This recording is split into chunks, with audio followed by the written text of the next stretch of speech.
और बातों बातों में ही जोश का दोस्त जॉन से नटी बटी केव चैलेंज का जिक्र करता है। जॉन को नहीं पता होता तो वो उससे पूछता है कि नटी बटी चैलेंज क्या है। तो वो बताता है कि इस नटी बटी केव के नीचे एक एरिया मौजूद है जिसका नाम है बर्थ कैनाल। वहां आज तक कोई केवर नहीं गया, अगर कोई चला जाए तो वो रिकॉर्ड ब्रेकिंग सीन होगा।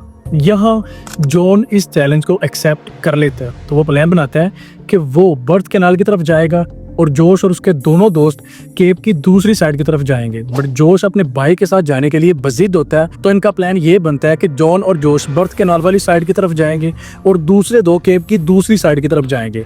अब जॉन और जोश बर्थ कैनाल की तरफ जाना स्टार्ट कर देते हैं। जैसे जैसे ये आगे जा रहा था रास्ता मजीद पतला हो रहा था, बट ये अपनी हिम्मत नहीं हारता और थोड़ी जद्दोजहद के बाद ये आखिरकार बर्थ कैनाल पे पहुंच जाता है। वहाँ जो सुरंग का साइज होता है वो 12 बाय 23 इंचेस का होता है। लिटरली जहाँ बंदा सांस भी ना ले सके ये वहाँ मौजूद होता है। बट आगे भी ये कंफ्यूज होता है, वो इस तरह कि बर्थ कैनाल के आगे से दो सुरंगें और निकल रही थी। एक सुरंग का नाम पोर्प साइड और दूसरी का इम साइड था। अब केव के नक्शे पे इन दोनों सुरंगों के आगे नक्शा था ही नहीं। उसकी वजह ये थी कि इस रास्ते से आगे कोई गया ही नहीं था, जिसकी वजह से जॉन तुक्का लगाता है और लेफ्ट साइड इम साइड की तरफ जाना स्टार्ट कर देता है।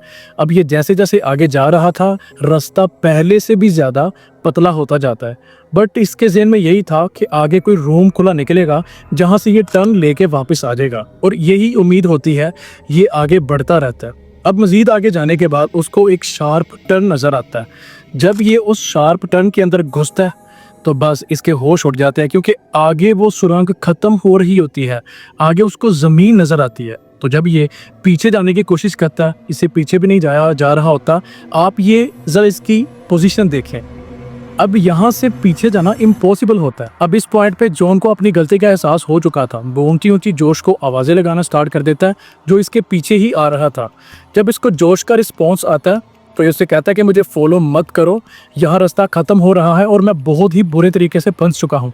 आखिर वो भाई था तो ये इसके पीछे आ जाता है और देखता है कि जॉन बहुत ही बुरी हालत में अप्स एंड डाउन पोजीशन में उस केव के अंदर फंस चुका होता है, और वो एक टिल्टेड एरिया होता है। एज पर ये पाँव की सीध में आ रहे थे तो जोश ने जॉन के पाँव के साथ अपने पाँव अड़ाए और उसको खींचना स्टार्ट कर दिया। ये 2 घंटे तक अपने पैतरे लगाता रहा, बट जॉन अपनी जगह से हिला ही नहीं, जिसकी वजह से जॉन ने जोश को रेस्क्यू टीम लाने का कहा। पहले तो जोश नहीं था मान रहा, बट जॉन के इंसिस्ट करने पर जोश चला गया। बाहर निकलते ही वो रेस्क्यू टीम्स को कॉल कर देता है। रेस्क्यू टीम मौका पे पहुंचती है तो सबसे पहले सूजी मटोला नामी रेस्क्यूअर केव में उतरती है। अब केव की एंट्री पॉइंट से लेके वो पॉइंट जहां पे जॉन फंसा